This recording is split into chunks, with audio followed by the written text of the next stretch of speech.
The story's opening scene showed a man hanging over a cage full of zombies. The lady among men mocked him, saying all his friends were now dead, and so his life was pretty useless.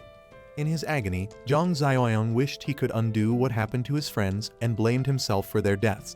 Yet he also wished that she could die in the most miserable way known to man, as she leaned into her pot-bellied daddy with benefits. And then he pressed a button on a remote that released Zhang into the zombie-infested cage. In no time, the zombies rushed at him, and one of them got him straight in his neck veins. But before he died, Zhang called out to his tormentors, swearing that if he ever has a next life, the bastards would pay dearly for all they did to him. Afterwards, a moment of pitch darkness ensued, and Zhang suddenly found himself getting scolded by his girlfriend, who wasn't happy that he hadn't included her name on the house deed despite claiming to love her. He was confused as he found himself seated on a couch in a living room, and figured that he might have reincarnated into the time before the zombie apocalypse. In his past life, Zhang was deceived and swindled of his inheritance by Qi Jing. Afterwards, a global catastrophe occurred and humans were transformed into zombies, leading to a chaotic world. Luckily, Zhang made friends while in the process of surviving, so they were able to build a safe zone and survive the apocalypse. However, that chameleon of a woman slid back into his life, pretending to be desperate and seeking his refuge and sympathy with her extra-large milk bags. Unknown to him, Jing had ulterior motives and was actually working with some bad guys that were out to destroy Zhang. Back to his renewed life, Jing, who was Zhang's current girlfriend, was demanding 400,000 bitcoins as her bride price and nothing less. By now, he already knew her for the evil conniving else she was, but tried not to act impulsively, so he pushed her out the door and said he'd heard her demands. As he banged the door, Jing couldn't believe that Zhang had suddenly become assertive and was no longer the simp he was supposed to be. Meanwhile, Zhang found that there was only a month left until the apocalypse, so he must start preparing immediately. Suddenly, his apocalyptic cheat system was activated, and he was tasked with the mission of owning a piece of land and preparing a year's supply of provisions. Jim was surprised at this system and wondered what the mission reward point could be used for. He visited the system store and was about to purchase some items including supply boxes, but he felt his stomach rumble and remembered how in his past life, he was starving to death just to save up for Qi Jing's bride price. So he picked up his phone and decided to order Uber Eats, because the apocalypse was going to happen in a month's time and he won't be privileged with double-decker burgers anymore. His food arrived and Zhang treated himself to a 3-star meal which tasted so delicious that his clothes were ice-skate. In a haste, Zhang stuffed himself with every good thing on his plate, but he suddenly received a phone call from Wen Shuya, who was Jing's friend. She yelled at him for maltreating Qi Jing, because if he couldn't share his property with her, there was no point in saying he loved her. According to Wen, Qi Jing was only testing Zhang, but he woefully failed, and the only way to win her back was to bring his house deed and 1 million yuan. Angrily, Zhang retorted, asking who the heck that fool thought she was to test him, and that she could go to hell and choke on the devil's pitchfork. He immediately cut the call, immediately switching his mind back to his first mission, which was to own a piece of land. He was surely going to build the strongest fortress, which was not only defensible, but located near a source of water and the forest. Later, he walked into a real estate agency and was met by a saleswoman who warmly asked whether he wanted to buy or sell a house. However, Zhang said he wasn't there for either, but the agency's manager, Zhu, suddenly ordered her to go pick up some toilet paper. She told him she was trying to attend to a client, but he called her an idiot and showed her that Zhang was a broke loser who couldn't even afford his own underwear. Right there and then, Zhang cut him off and called him out for looking down on him. The dumb manager said he was surely gonna look down on dogs like Zhang, but if the boy could as much as purchase a toilet, he'll live stream himself eating shit. Zhang took up the challenge and promised to find the manager some steaming hot poop to binge eat. He, though, told the lady he wasn't there to rent or buy a house, but to buy a fat piece of land. The gathered crowd couldn't believe what they just heard, because lands are more expensive than the universe, and they'd never even see anyone buy one before, meaning Zhang was Elon Musk's daddy. The nice lady ushered him in to take a seat, but manager Zhu claimed Zhang was only there to brag and scam them when it was time to pay. She handed him some documents containing the viable pieces of land they had, but he simply decided to share his requirements with her and hoped they had something that matched. He went on to share that he preferred a land near mountains and running water with convenient transportation and large factories or buildings. She thought for a while and Zhu suggested a certain piece of land in the east that met the exact requirements Zhang gave. The lady said it wasn't a great choice because the factories over there were all unfinished projects and couldn't be sold to clients. Zhu told her to stop taking Zhang seriously because he was only there to waste their time, not to buy anything. But Zhang interrupted his dumb talk, asking if the piece of land met all his requirements. While the girl repeated the issue with the unfinished factories there, Zhang deliberated upon it, noting that the land actually met all his requirements and he could save himself some stress by placing barbed wires around it. He immediately said he'd take it and asked for the contract so he could sign it. She handed him the papers and asked if he was really sure he wanted to purchase the land despite its shortcomings. But Zhang was super sure about his decision and couldn't wait to pay, so he'd make the manager literally eat it. In no time, Zhu was holding the receipt of payment and couldn't believe that anyone would pay such a hefty sum for unfinished factories. Zhang walked up to him and said it was time for Zhu to keep his own end of the bargain since he's kept his, and he promised to send Zhu a super thanks. The onlookers were eager to watch Zhu keep to his promise, and one even promised to donate his steaming hot diarrhea on the spot. Meanwhile, Zhang's apocalypse system rewarded him with 10 points for successfully accomplishing the first mission, and he was glad he used up the bride price money to buy that land, though he now needed to find money for stockpiling supplies. Just then, Jing's zaddy, Lai Shuxing, coincidentally saw Zhang at the real estate agent and wondered what a sorry arse loser like himself would be doing there. Later, he walked further and found some of those lifeless dudes force-feeding Zhu with their poop and asked what the hell they were doing. The next thing, he called Qi Jing to inform her that Zhang purchased a piece of land. So she was shocked because she knew he was a broke piece of crap, and so he only got that money by spending the bride price money he saved up to marry her. The entitled goat couldn't believe Zhang's guts to use what she called her money, but Lai claimed her down and told her to confront Zhang. She refused to try because she could easily visit the tabloids and wreck his reputation. Funny enough, Zhang was busy thinking about his future and how he could get money to start building on his land. But he suddenly heard a noisy bang on the door and opened it to find Qi Jing and her friend waiting outside. She yelled at him for having the guts to spend her money, and Zhang was rather confused at her stupidity. She told him she knew he used her intended bride price money to buy a piece of land, meaning the land he just purchased was now hers. Zhang took a good look at this demented biatch, brought out a bundle of hundreds, slapped it on her ugly grandma milk bags, and told her he won't spend a dime of his money on her because he knows she's having an affair with Fatso Lai Shuxing. She was silent and couldn't believe that. Zhang knew what she was up to with Shuxing, so her friend intervened between them and told Zhang to calm down because it was just a misunderstanding. He was like misunderstanding his foot, and went on to say that Qi Jing could slurp on her old sugar daddy's sugarcane for all he cared, after which he banged the door in her face. For Qi Jing, this was impossible for her to believe, because she always tried to pick the most discreet hotel rooms to service the old man. Wai Shuya comforted her for not saying a word about this affair beforehand, but Qi Jing could only come up with a dumb excuse. Anyway, her friend suggested that they return and think of a better plan for the time being. However, Wai Shuya had more evil plans up her sleeves, but you just save that for later. As for Zhang, he met up with a foreman, Lai, asking how long it'd take for him to renovate the factory on his land.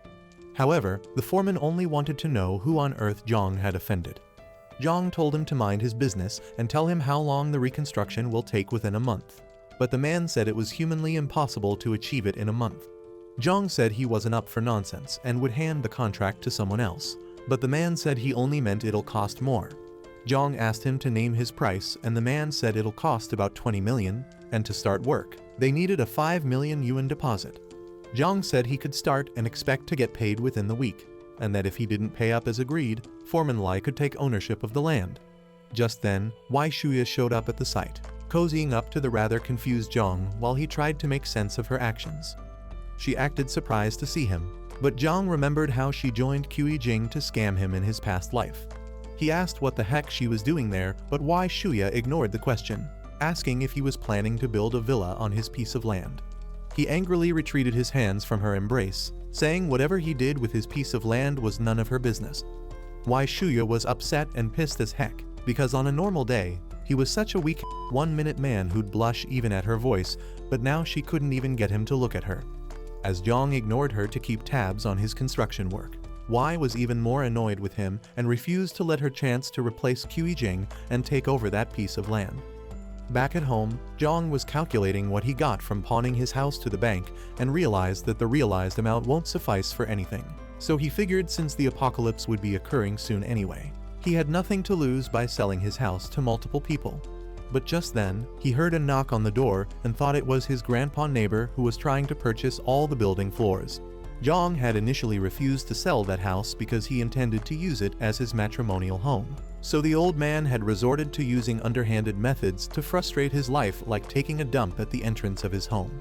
Now, as Zhang opened the door, the old man, Grandpa Lai, yelled at him for going out clubbing. Zhang knew damn right he went early to bed, and this was just another means for Lai to frustrate him. So Zhang claimed he'd had enough and was going to sell it to the grandpa finally. Lai was above and beyond with shock and almost excitement. But Zhang said he had one condition, which was that Grandpa Lai would wait the next 6 months before the house would completely be his, and he needed to pay an upfront $5 million for Yuan to place off the mortgage for his new home. Lai was trying to hesitate for a minute, but Zhang had no time to waste with the old man and almost called off the deal. So Lai quickly agreed and asked Zhang to sign a contract with him so he wouldn't later back out of their agreement. A contract was the least of Zhang's problems, because he knew the old man would kick the bucket in a matter of a few zombies.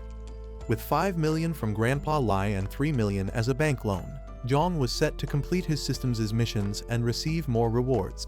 He immediately set out to gather a year's worth of supplies and had made significant progress. But the ignorant lunatics who didn't know they were about to be zombie meals thought he was insane and wondered why he was shopping like he'd be stuck on Mars for a decade.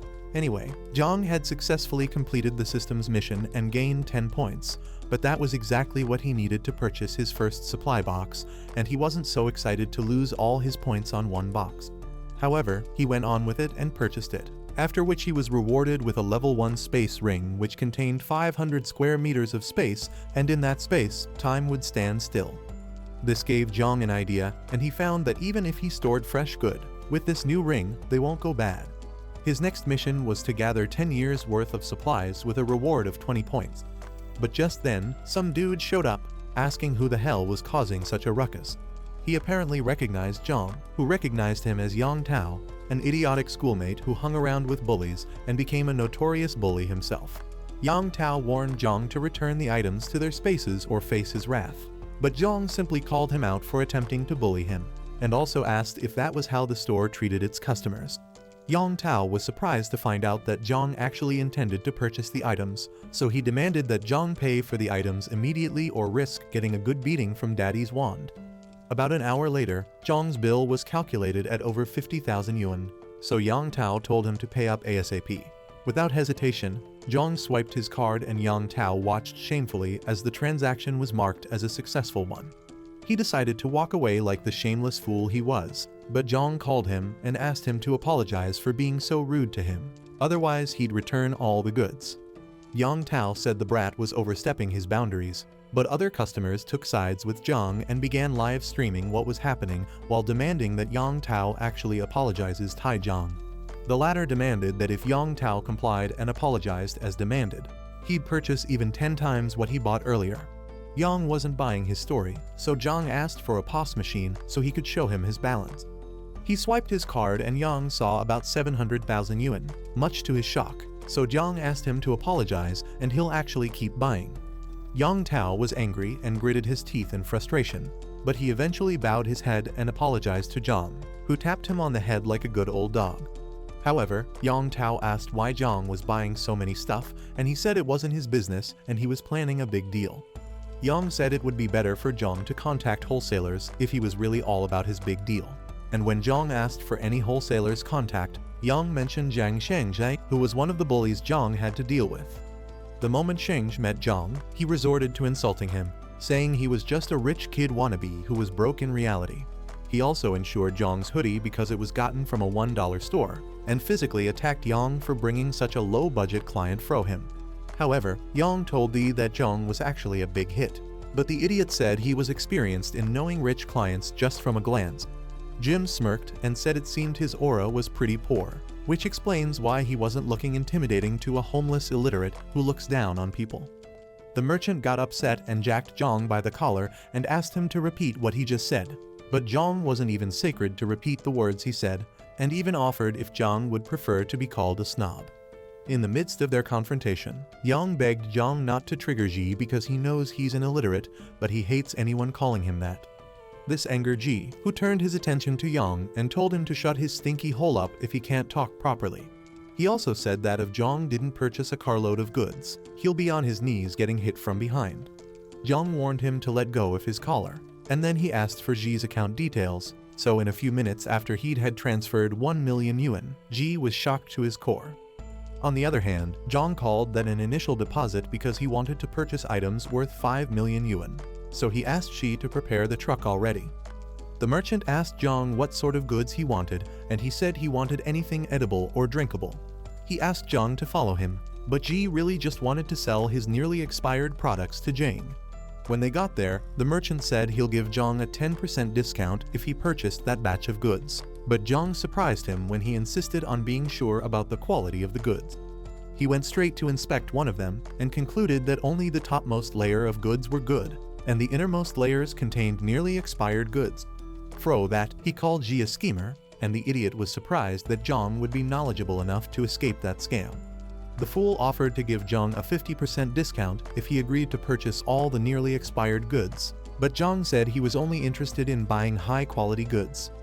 However, he offered a different plan for Ji's nearly expired goods, saying he'll purchase them at 50% off as Ji promised, but he'll pay him only a month later. Ji was worried that the goods will be expired by then and he won't get paid for them, but Zhang assured him that he'd mortgage his house to him.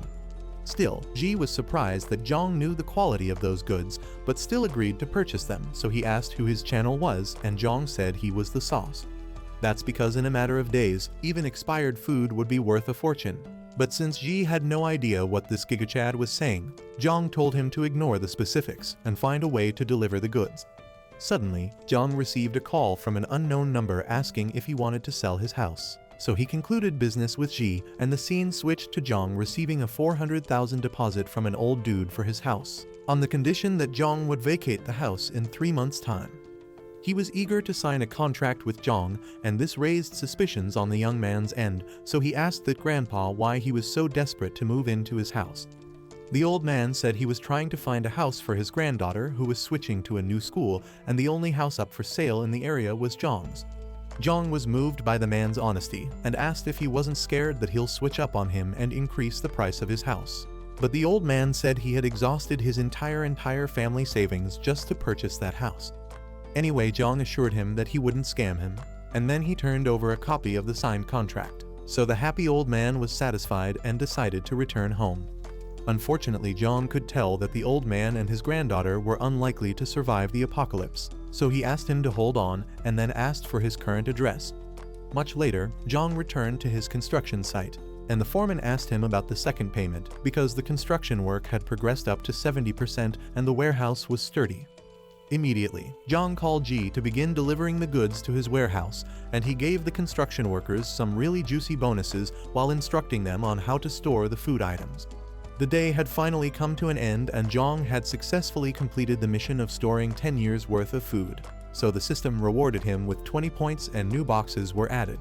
Among the boxes were a physical enhancement box, an apocalypse farmer supply, and an ability awakening box. He chose the ability awakening box and got a skill called the Mind's Eye, which can detect if people have hostile intentions. He equipped himself with that skill because it'll be useful most especially at the time of the apocalypse, and the next mission he was given was to get himself ready for battle by arming himself. Later that evening, Zhang visited the black market and walked past a bunch of people arguing over a bracelet, only to find out that it was Lai Shuxing who came all the way to the black market to buy a fake jade bracelet for his dumb Qi Jing. His eyes caught on some looking swords and he met the seller, asking for something hard. The man said he could get whatever he wanted and sharpen it himself, but Zhang said he needed something tougher. Somehow, the seller thought Zhang was trying to be troublesome, but Zhang quickly silenced him by crediting him 200,000 yuan to show him that he was pretty serious about buying. Immediately, the guy called his boy to watch over the stall and whispered that Zhang should follow him to a more private place where they could talk freely. At first, he showed Zhang some dumb guns for gunning down birds, but Zhang wasn't trying to be a hunter, so he rejected them. Next, the seller showed him some replica revolvers, almost as good as the real thing, and even offered to sell the bullets. However, Zhang was hardly impressed because he prepaid a huge amount, and what the guy was giving him were more like water guns. Zhang mentioned that he was giving the initial deposit as a prepayment because he wanted to buy 2 million worth of weapons. It was then the seller knew he was a cheap beta male compared to Zhang, so he went to ensure that the coast was clear, after which he told Zhang that he had come to the right person. He then told Zhang to write a list, and he'd give him an address where he could complete his transaction in 2 days' time, with cash. As they stepped out, Lai Shuxing was right outside, saying he didn't expect to see Zhang in the block market, which probably explains why he's been spending so lavishly lately and ignoring Qi Jing. He started mocking Zhang and saying trash like that, so Zhang found it a perfect opportunity to use his new mind's eye ability, with which he saw that the weapons dealer had pure intentions and Lai Shuxing had bad intentions. Anyway, he returned the old man's mockery, saying he was getting premium head jobs from Qi Jing by deceiving her with fake thrift goods, but she deserved it anyway because she was his used property. This statement angered Lai, who was ready to throw punches, but the weapons dealer stepped in asking Zhang if he knew Lai Shuxing, and when Zhang called him an enemy, the boy offered to handle Lai Shuxing for him, along with some thugs. Before he left, Zhang told him not to end the old man because he had other plans for his life, and the dude drew out his weapon, terrifying Lai Shuxing, who almost shat his pants from fear. By the time he had received a good beating from those boys, couldn't wait to have his pound of flesh on Zhang. 2 days later, Zhang had received a truckload of weapons there by completing his battle-ready mission and earning 20 points. He was rewarded with a physical enhancement potion and injected into himself, went through some pain, but ultimately got his strength increased by 40% more than an average person. He purchased another one, increased his strength to 60% more, and at that point, he had transformed into Human Torch, so all he needed was someone or something to test out his skills on. He found some metallic rods and thought them to be the perfect targets, so he punched one of them and instantly created a dent in its body, bending it to almost 90 degrees. This was impressive even for him, because even as a barehanded fighter, he was not an easy match for anyone, and he could easily get rid of the zombies. Next, he decided to store his weapons in the ring for safety, so he activated the protective power on them. Now that it was only 2 days to the first day of the apocalypse, Zhang wondered what else he needed to do, but he suddenly remembered the old man and his pitiful words, realizing that, even after getting betrayed, he still couldn't ignore the weak and unfortunate. He decided to send some essential supplies for the apocalypse, and hoped that the old man would find a way to survive long term. The next day, Zhang drove down to the old man's location and noticed how wretched the place looked. After knocking the door, he took out his supplies using his spatial space on the ring to prevent himself from having to explain anything to anyone. Soon, the old man showed up at the door and started explaining how he planned to pay his rent the following week, but he found out that it was Zhang and not the landlord. He asked what Zhang was doing there, and Zhang simply started moving the supplies and asking the old man to lend him a handle before neighbors started questioning them. In no time, Zhang had finished moving everything in and commented on how sturdy the front door was, so he called him aside to tell him something. He stated that the supplies he was giving to the old man would last him about 6 months or more if he used them wisely, but his eyes were suddenly drawn to a picture of the old man and a young girl. He instantly recognized her as Shanshan, one of the friends he made in his past life during the apocalypse. He asked the old man if his daughter's name was Meng Shanshan, and the old woman was surprised, but Zhang just asked him where she was at the moment. Gramps said she was back at school, and once the house transfer process was completed, she'd be transferred to a new school. He remembered watching her cry as she blamed herself for dooming her grandpa because he broke into her high school to rescue her, but he lost his life in the process. He was determined to help her make up for her regret in the past, so he told the old man not to move into his house anymore. This saddened the man, who thought Zhang was going back on his word and scamming him about the house, but Zhang explained that in the next 24 hours, the world will be transformed into a living hell, and neither his house nor the granddaughter's school will be important anymore. Zhang told him to follow him so he could go pick up Shanshan from school, and he'll organize better accommodation for both of them. The man was so confused and didn't understand a word he was saying, so Zhang explained that an extreme famine was about to sweep across the land. Even this wasn't so convincing to the grandpa because he wondered how there could be famine in such peaceful times. But when he saw Zhang cause all the supplies to disappear in a matter of seconds, he knew that Zhang wasn't messing around. Next, Zhang got into this god mode and shared that he possessed superpowers that enable him to see the future. And if the old man wanted to preserve his life and his granddaughters should follow everything Zhang was saying. He asked for Shanshan's school, and they quickly drove down there, and then Zhang asked if the old man knew her class. They rushed down there, but some rude bratty biatch was slapping Shanshan and hating her because the popular dude in their class liked her. Shanshan tried explaining that she didn't even want the moron in question, but her bullies kicked her in the stomach and told her to shut the hell up with her excuses. The embittered lady asked how she had the guts to reject someone as hot as that guy, and she went on to pull her hair from its roots. But just then, a voice called out to them asking what the heck they were doing, and they found Shanshan's grandpa who was running towards them, demanding that they let go of his granddaughter.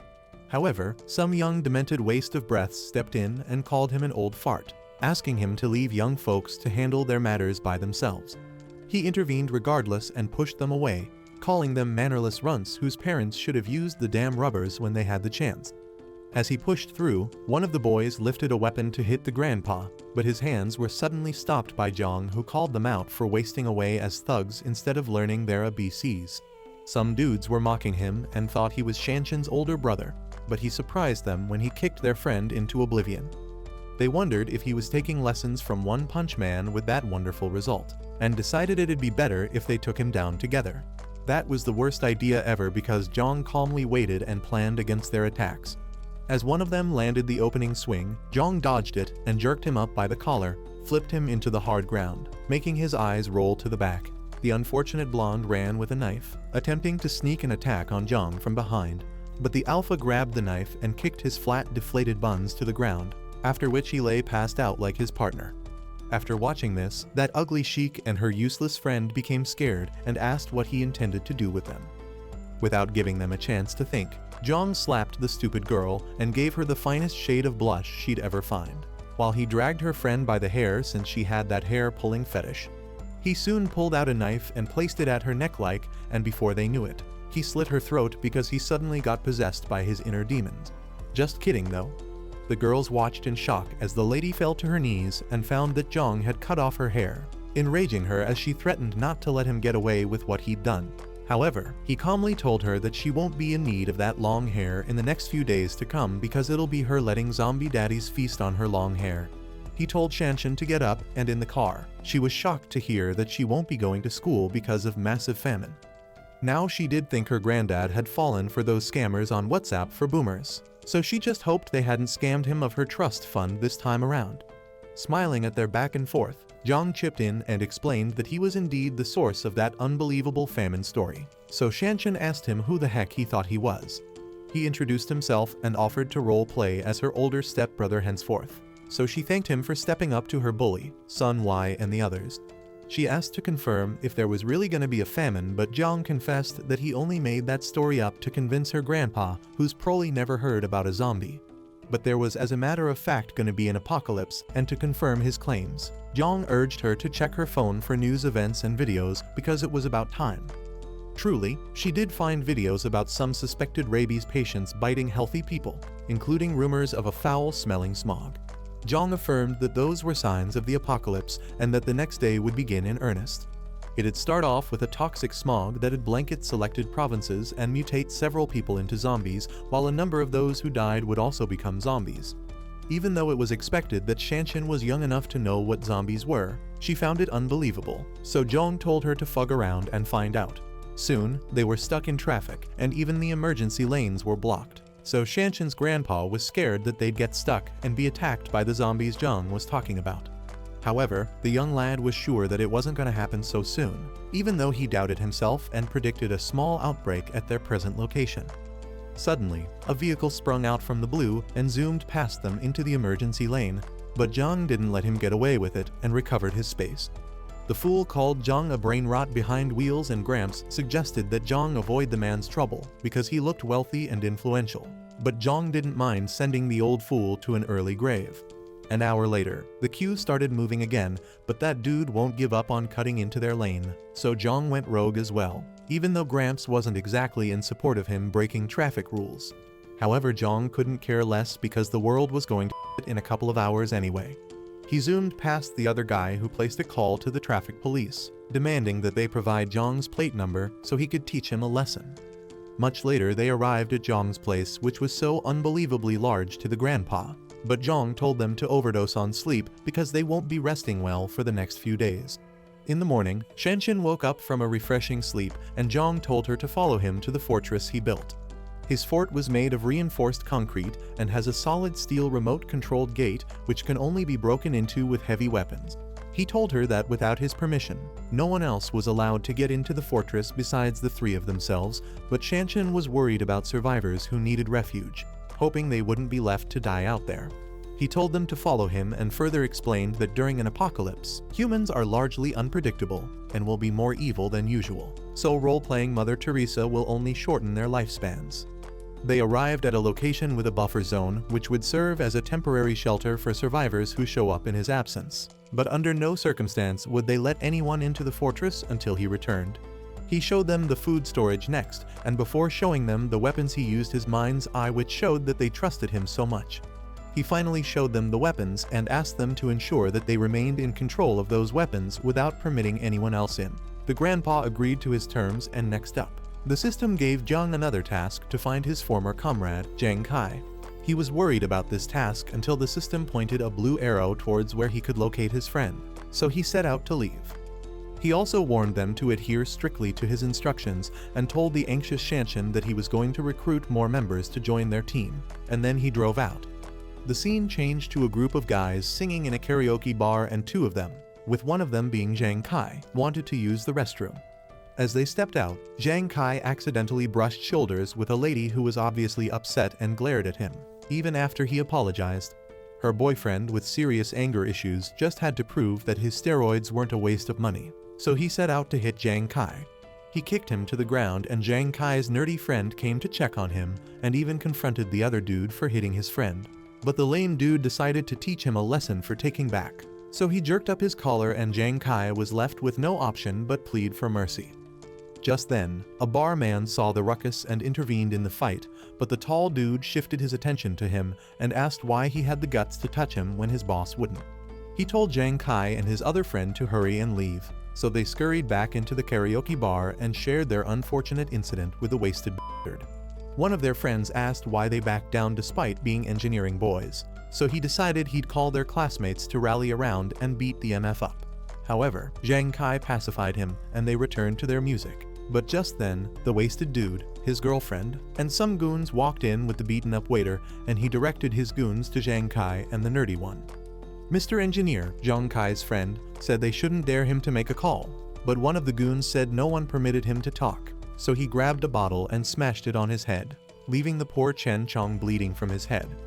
Meanwhile, Zhang arrived at the karaoke bar where Zhang Kai and his friends were. With Chen Chong lying on the ground, Mr. Boyfriend of the Year asked his baddie if she was happy with the result, but she pointed out that he hadn't dealt with the guy who bumped into her after all.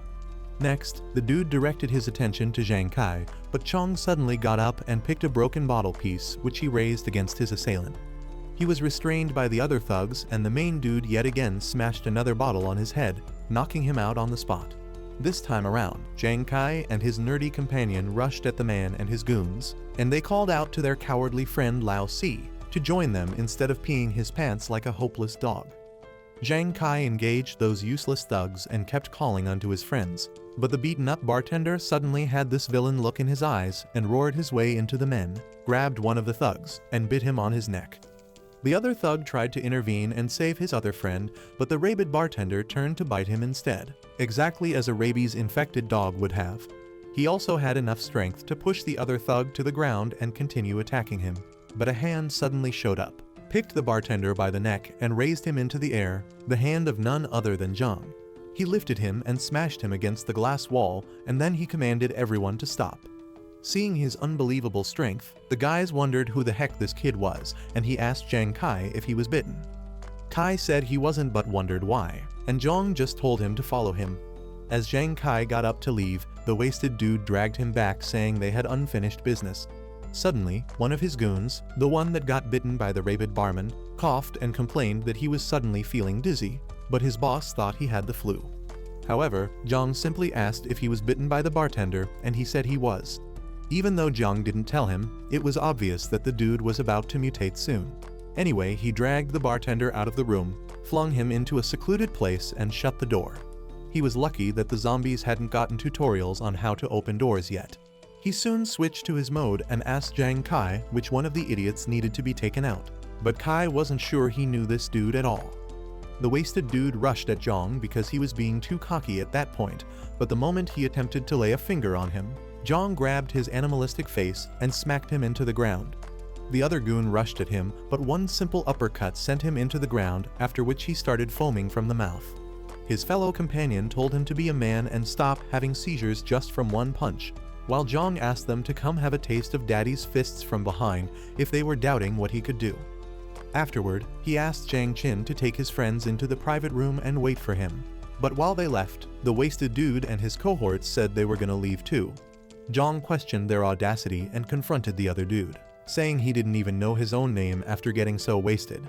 Yet he went on and almost got rid of Zhang's buddy. Next, he pushed the idiot to the ground and locked them in, leaving them stuck with their newly mutated zombie accomplice.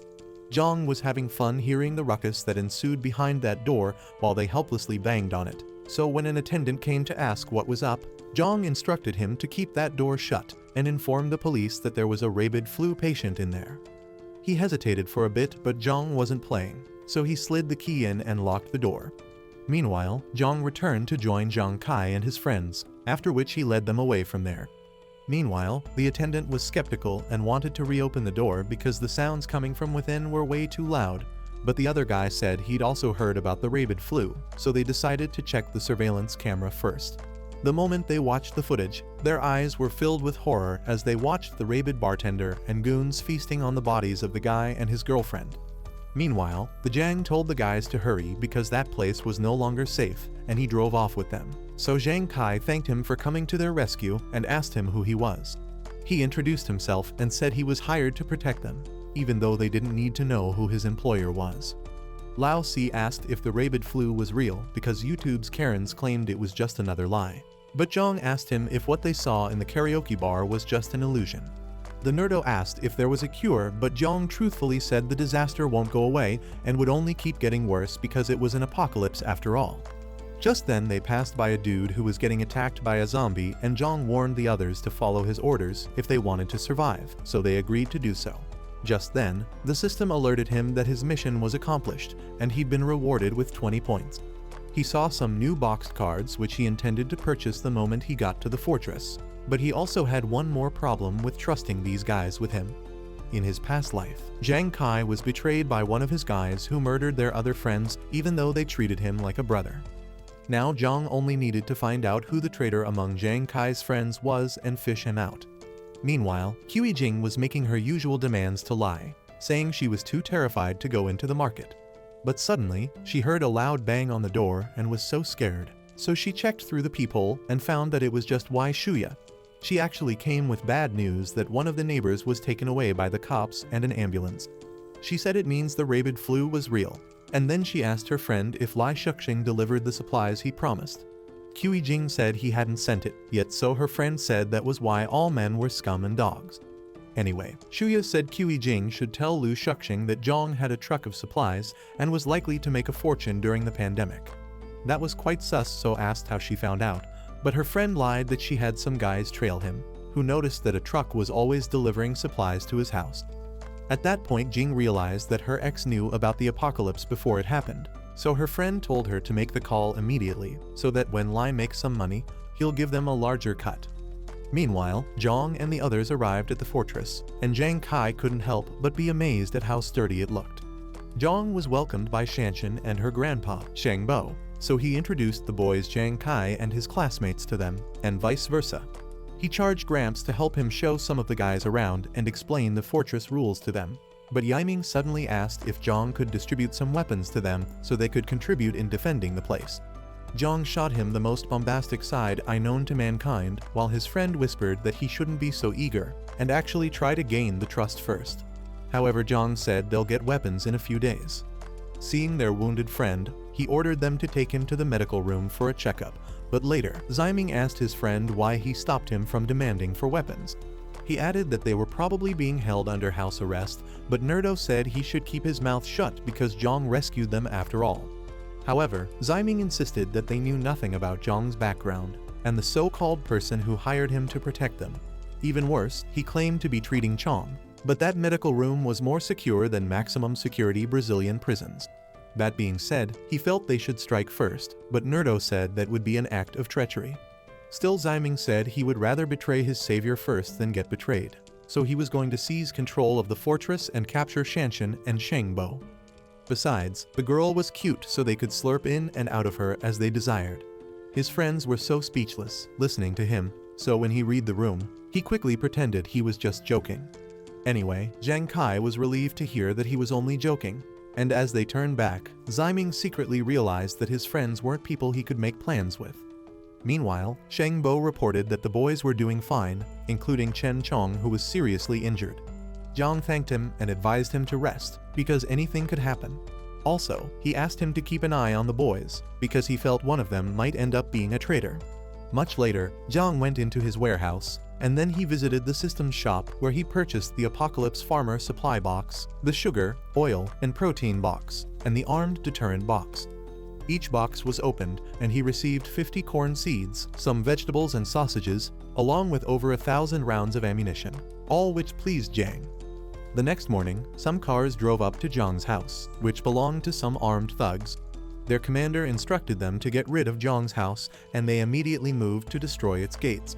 However, after seeing that the gates won't break, they reported this to the boss, and he was frustrated, so he commanded them to bring out their deadly weapons.